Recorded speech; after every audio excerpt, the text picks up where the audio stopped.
Assalamualaikum warahmatullahi wabarakatuh. Apa kabar sahabat-sahabat semua? Semoga dalam keadaan sehat walafiat dan tetap semangat.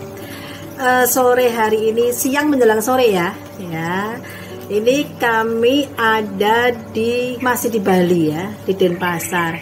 Sengaja untuk bersilaturahim dengan teman yang kebetulan kemarin sempat viral gitu ya, viral di teman-teman pensiunan Telkom. Beliau ini sosok ibu yang berhasil gitu ya, berhasil menjalankan bisnisnya setelah pensiun ya, Endi gitu. Nah, kita ingin tahu seperti apa. Saya sendiri ingin belajar gitu ya, karena pensiun ini kan kita tetap harus berkarya, bisa bermanfaat untuk orang banyak. Nah, ini sengaja datang ke rumahnya yang asri itu ya. Kebetulan ada waktu untuk berbincang-bincang dengan teman-teman. Oke, kita ikutin. Mana kabarnya? Baik, aduh. Silakan duduk. Iya. Senang loh bisa ketemu di sini gitu ya. Waktu itu kan beberapa tahun yang lalu ya, kita pernah datang di Wisma Diagraha ya, Diagraha gitu kan. Nah, kemarin itu sempat lihat banyak teman-teman pensiunan Telkom ada nginep di sana gitu ya. Gitu. Jadi keinginan nanti kalau kita ke Denpasar aku mau silaturahim lagi lah gitu, mau menguak lebih detail gitu ya, supaya terinspirasi nih ya. Nih mungkin bisa cerita dulu lah gitu ya, awal mulanya seperti apa sih bisa menjadi berbisnis hotel dan tempat kos. Tempat kos. Iya. Jadi awalnya itu kita punya lahan dan kita bekerja di Jakarta. Jadi awal pemikirannya itu adalah usaha apa yang bisa kita ambil sambil kita bekerja. Nah, di situ awalnya kita bikinlah tempat kos yang gampang, pertokoan yang gampang, gitu kan? Pusat pertokoan yang gampang kontrolnya, gampang monitor, karena jatuhnya kan itu per tahun. Nah, sewanya per tahun. Itu waktu itu masih di saya masih di Jakarta. Saya awal kerja di Jakarta. Jadi kita bikin di Bali, ya kan gampang. Asal udah ada yang sewa setahun selesai kan, gitu aja kan, gampang. Nah, untuk melangkah selanjutnya lahan kami masih banyak, untuk diapain lagi lahan yang sekian banyaknya. Akhirnya kita bikin idenya, ya udah deh bikin kamar aja. Tuh, kalau pertokoan di dalam kan nggak mungkin laku. Nah, akhirnya di dalam kita bikin, awalnya hanya 18 kamar. Habis itu kita tambah lagi menjadi sekitar 40 kamar. Kebetulan karena di Bali juga ya. Ya, itu kita masih posisi ada di Jakarta. Nah, itu tetap kita lakukan. Nah, pada saat saya memutuskan pendi karena di samping jenuh dan ya ibu rumah tangga tahulah kayak apa. Di samping anak-anak jenuh juga di Bali kan, anak-anak di Bali perlu kontrol. Akhirnya saya memutuskan pendi. Nah, di situ saya ngebut lagi, kita bikin pertokoan lebih banyak, kita bikin ATM, kita bikin kamarnya juga nambah. Akhirnya total kamar kami saat ini ada 110 kamar dengan 12 toko, 3 ATM. Ya, itulah yang saya kelola. Di dalamnya ada kantin, ada laundry dan lain sebagainya sebagai pendukung awalnya. Itu ramai sekali, hiruk pikuk di sana. Itu di di Jalan Berdiri. Lokasinya ya. Ya. Ada berapa tadi? 110 kamar. Itu ada di situ. Ya. 12 toko. 12 toko termasuk itu toko-toko itu disewakan atau ya, gimana? Disewakan. Ya, disewakan dan ATM. Kita punya ATM waktu itu ada 4 ATM. Penuh semua sebelum pandemi. Nah, sekarang itulah karena Ya tahu sendirilah, kita begitu pensiun kan energi masih banyak. Usia saya masih muda, 40-an ya, 47 ya. Masih full semangat, geber, semua dikerjain, it's okay, nggak apa-apa. Nah begitu kena pandemi kemarin dengan sedikit tersaruk-saruk, hunian turun yang tadinya 100% menjadi turun drastis jadi 30%. Di sini kita manajemen kita diuji, pegawai tekan tetap dari sini ya diuji, iya, dengan hunian yang 30% ini ya harus manuver ini aktivitas gimana supaya menarik customer kembali begitu. Termasuk kan karyawan itu harus dihidupin gitu kan. Iya, karyawan dihidupin, dan tidak sedikit kita ada waktu itu pas lagi pembangunan di tengah pandemi, tukang-tukang itu tidak mau dimandekin karena pandemi kami kan berat.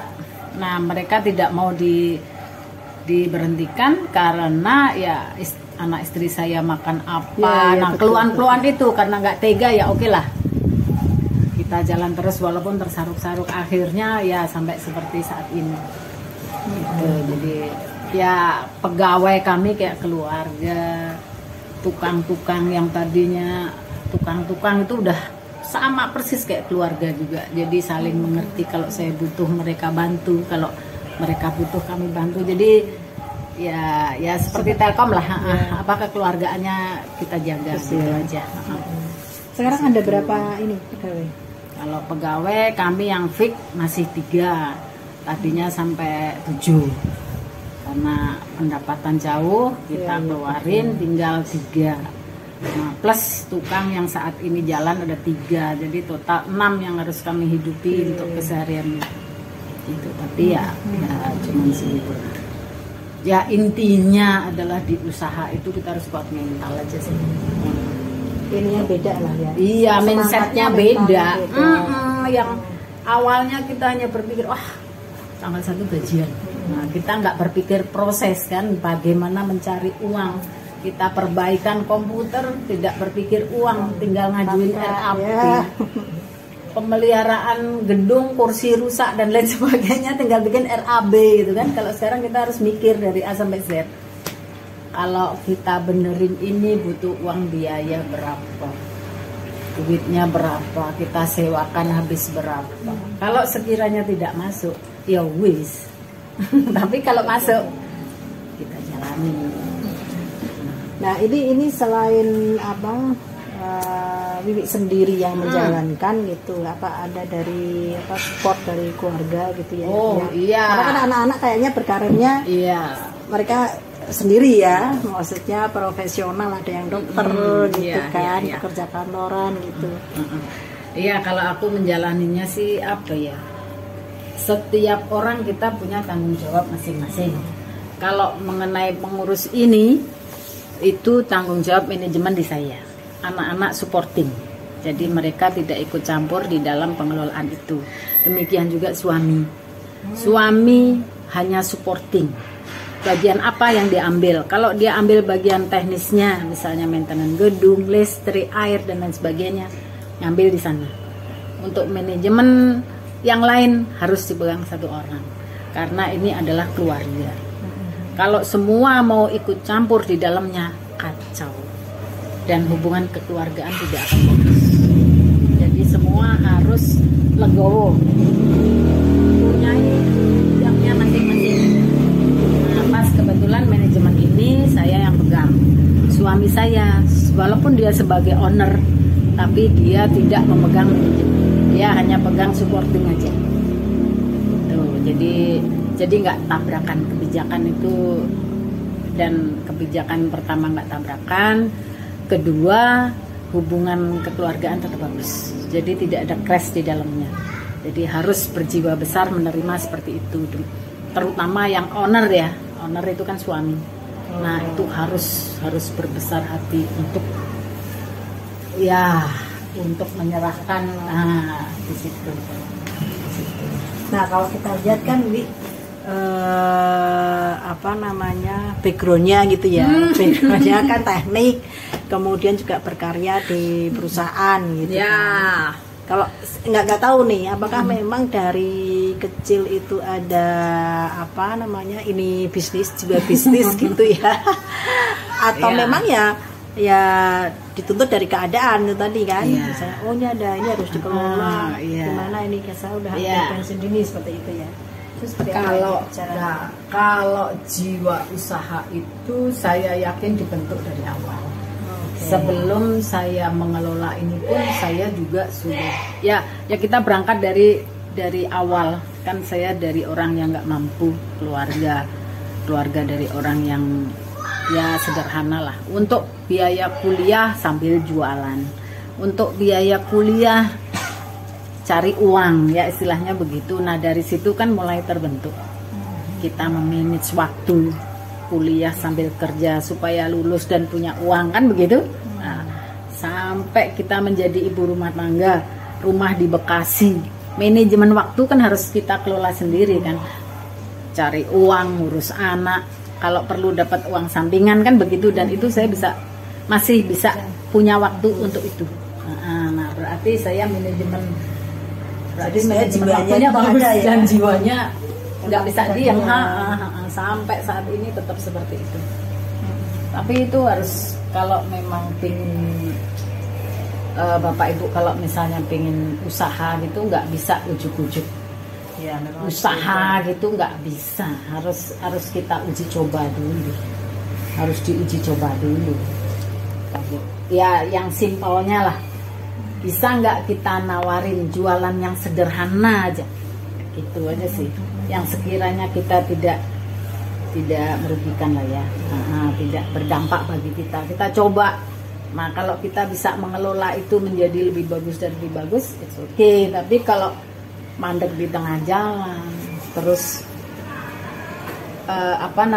ditipu orang di tengah jalan, terus di tengah jalan nggak tambah sukses tapi ada pinjaman, kan beda lagi ceritanya kan. Nah itu mending lebih baik mandek saja gitu kan, lebih baik menjadi seorang pensiunan yang menikmati di rumah, duduk manis, main sama cucu. Itu pilihan ya. Iya gitu, karena jangan dipaksakan, karena memang itu membutuhkan keberanian ya? Iya, jangan sampai pengen tapi tidak punya mental, keberanian, malah nanti stres. Iya, stres. Dan ya kalau ujung-ujungnya nggak cuma stres aja, ujung-ujungnya itu di belakangnya rugi, ya betul, bangkrut ya. Nah itu kan berdampak besar bagi kita yang pensiunan gitu kan. Udah uang kita cuma sedikit, ketipu orang pisan, udah deh kita nggak sejahtera lagi, nggak nyaman lagi, yang ada hanya emosi sama keluarga, berantem dan sebagainya. Nah itulah yang banyak saya lihat, yang banyak saya amatin, itu orang memaksakan diri untuk itu. Ya, kalau itu kita selalu uji coba. Saya pun juga nggak langsung mental kuat kayak begini. Waktu itu berapa kamu asal mulanya? Asal waktu saya pensiun. Waktu saya pensiun itu 30-an ya. 30 baru 30. Saya pensiun baru 30 karena ya udahlah, wong saya nganggur, aku kelola deh, kasarnya kan begitu, tak urusin dah. Toh saya dulu waktu aktif kan pernah jadi admin, pernah ngurusin aset, jadi kan mengerti kan, seluk beluk itu saya tahu pasti. Jadi nggak kagok lah, udah biasa, hal yang gampang. Kita dengan sekolah kita elektro kan gitu. Sekarang itu mainnya cuma Excel. Ya, hitung-hitungan. Excel. Tanggal 5 seret. Oh iya, kenapa saya memutuskan kita tidak penginapan gitu ya? Karena daerah tanah kami di daerah yang tidak berkembang untuk hotel. Oh gitu ya. Ya, saya udah jajaki dulu. Sekarang 100 sekian itu semua untuk kontrakan ke kos ya? Enggak. Yang sebagian kita pakai untuk menginap harian. Oke. Ya jadi karena gini ya, ternyata yang bisa survive di saat-saat seperti ini adalah yang combine seperti kami. Karena kalau kami buka full penginapan yang untuk harian, kondisi saat ini atau kondisi tidak weekend, tidak akan ada Kosong penghuni. ya? Kosong rugi kami kan gitu. Tapi kalau kita combine seperti ini, kalau sebagai rumah kos, jadi udah pasti Ada, ya per tanggal sekian untuk operasional tetap akan berjalan. Dan itu juga bisa ya secara hitung-hitungan kalau kita pakai untuk mengcover pensiunan udah lebih dari cukup gitu kan. Nah kalau menginap harian itu kalau ada kamar kosong kita pakai untuk menginap harian gitu. Tapi mainnya kami adalah bulanan. Jadi kalau ada yang kosong kita ambil untuk harian. Dan kebetulan marketnya udah banyak, langganan kami udah banyak yang apa ya, kalau makanan itu yang berulang gitu. Jadi setelah mereka keluar dari kami balik lagi kalau dinas di Bali, baliknya mesti ke situ, dan saya pastikan mereka tetap balik ke sini. Di situ itu udah banyak market kami yang seperti itu, makanya tingkat huniannya selalu tinggi ya. Selalu tinggi gitu. Dan kita nggak karena kami, nah itu sekali lagi, kalau kita usaha janganlah pakai uang panas atau pinjaman gitu, karena itu akan berat di kita. Kecuali kita punya pabrik atau apa, atau yang omsetnya cepat, perputarannya cepat, itu mungkin hitung-hitungannya beda. Tetapi kalau kita sebagai pensiunan itu ya lebih baik kita menggunakan dana kita adem. Ya, kalau usaha seperti kami ini ya, kalau kosong ya kami tenang aja. Toh duit kita utang ya. Iya, toh bangunan nggak akan busuk, beda dengan makanan. Toh kita nggak akan busuk, mau kosong lama juga nggak apa-apa. Makanya kami apa ya, adem di situ. Jadi aura adem itu ikut juga ke penghuni. Jadi kalau kita tenang dan adem kan akan bagus kan auranya, jadi mereka juga akan ikut seneng. Dan setelah selesai pandemi yang 2 tahun itu yang hunian 30, sekarang sudah cepat sekali, sudah hampir 80. Udah cepat sekali ya. Iya, karena ya itu tadi kita menyikapinya dengan tenang. Kalau Bu, saya bayarnya mundur ya Bu, karena Bapak belum gajian, belum ada kiriman, ya it's okay, nggak apa-apa, tapi jangan lupa kalian harus tetap bayar ya Bu. Ya. Sebagian besar mahasiswa ya? Sebagian besar mahasiswa, kerja juga ada sih, tapi sebagian besar saat ini mahasiswa. Ya kalau kemarin itu kerja, karena sekarang ini kan hotel banyak tutup.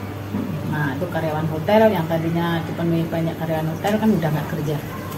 Terus yang perusahaan-perusahaan yang terkait kan banyak awalnya yang mendukung hotel-hotel itu, ada pegawai travel, ada macam-macam, kan pada tutup. Itu kan pegawainya pada hilang, pada keluar semua, pada pulang kampung. Nah saat ini yang datang pas kebetulan ajaran baru, mahasiswa yang banyak. Jadi apalagi ini udah mulai banyak yang ini offline ya. Ya itu udah tingkat huniannya menjadi ya cepat sekali lah kita untuk ini. Pas kebetulan lokasi kami juga bagus sih, strategis. Dan untuk menghidupkan lingkungan kami juga di pertokoan itu ya kita guide yang ya kita kasih harga murah juga, karena untuk mensupport kepentingan penghuni yang di dalamnya. Kita kasih harga murah, jadi mereka datang dengan harga murah juga. Kalau nanti harga kontraknya mahal otomatis jadi integrated gitu ya. Nah di situ jadi sebenarnya kami ini menciptakan lingkungan sendiri aslinya itu. Untuk mensupport kita bikin sendiri, untuk lingkungan sendiri, jadi dari situ hidup. Itu luas berapa? 2100 meter. 2100 meter. Nah itulah pelan-pelan. Nah kalau harapan Wiwi ini sudah berkembang ya, sudah berkembang seperti ini. Harapan kedepannya apa ini? Kalau harapan saya nih, karena umur udah hampir 60 ya, kita 67-an ya ini tetap stabil gitu ya, untuk stabil, tapi ya untuk bekal pensiun kita lebih dari cukup lah ya, nggak kurang, nggak minta ke anak, itu udah suatu prestasi yang luar biasa bagi kita kan sebagai orang tua. Itu satu. Kedua, kalau untuk pengembangan mungkin kita tahan diri, karena untuk traveling terlalu jauh mungkin kalau traveling sih nggak masalah, tapi traveling sambil ngurusin itu kan udah nggak kepikiran lagi. Jadi mungkin ya kita harus mungkin nggak lah sampai sejauh itu, pengembangan cukup di lingkungan sekitar barangkali, untuk nggak terlalu jauh kemana-mana. Dan mulai mainkan ini anak untuk ikut ini. Ya, sebetulnya kalau di Bali itu anak laki-laki itu yang akan meneruskan. Ya, tidak perlu pakai surat, nggak perlu pakai surat wasiat, nggak perlu pakai surat warisan, itu sudah otomatis seperti itu.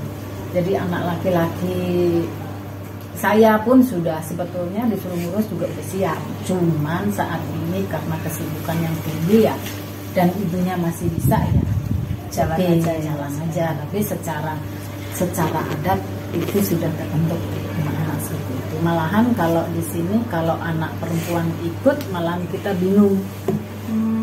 Kecuali kita jelas, misalnya sharingnya sekian persen ke kamu, ini ke kamu, nah gitu. Tapi kan kita manajemen sederhana.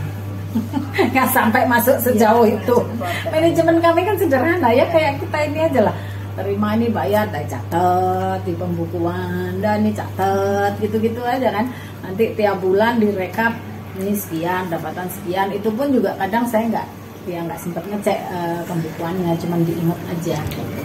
Kan sekarang udah segala pembayaran segala macam kan banyak, transfer, debit, terus yang pakai scan barcode, itu segala udah kita ada di kami. Jadi orang gampang, kemudahan untuk membayar. Jadi kadang juga ya itu malesnya kita ngecek pembukuan di situ. Jadi main percaya. Digital lah ya. Iya, semua udah seperti itu kan. Jadi transfer, tanda buktinya kirim gitu aja. Jadi nggak terlalu sibuk. Oke, baiklah teman-teman. Terima kasih ya. Ininya jangkar aja. Iya, wong teman seangkatan dari berapa puluh tahun yang lalu kita ya. Ini aja sama serius Semarang ya. Makasih banyak dengan semua sharingnya. Gitu. Jadi mungkin teman-teman juga akan bisa, apalagi orang mempunyai semangat bisnis ya. Pasti harus positif. Iya. Mudah yang dibayarkan. Banyak sekali penipu, hati-hati. Pesan saya itu kasihan. Uang kita tinggal pensiunan kan tinggal sedikit. Jangan ambil risiko lah kayak gitu. Ya. Mudah-mudahan lebih sukses lagi. Amin. Yang penting lebih bisa bermanfaat bagi banyak orang ya. Yes. Oke. Terima kasih teman-teman sudah ikut menyaksikan bincang-bincang kita gitu ya, sharing dari Bu Wiwi sore hari ini. Tetap menjadi diri sendiri, terus semangat dan bermanfaat bagi banyak orang ya. Jangan lupa subscribe dan like, share, komen di YouTube. Kembang Mangkok. Assalamualaikum warahmatullahi wabarakatuh. Terima kasih.